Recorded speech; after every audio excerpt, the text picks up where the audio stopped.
Hallo Pyrrhus, heute im Test haben wir von Nico die Irrlichter in Cut F1.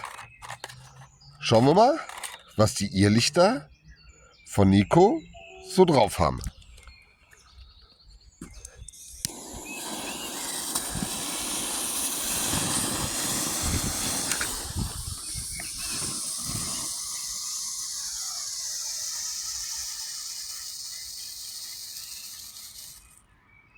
Ja, Pyrrhus, das waren die Irrlichter von Nico. Also bis zum nächsten Mal, euer Pyropower. Ciao.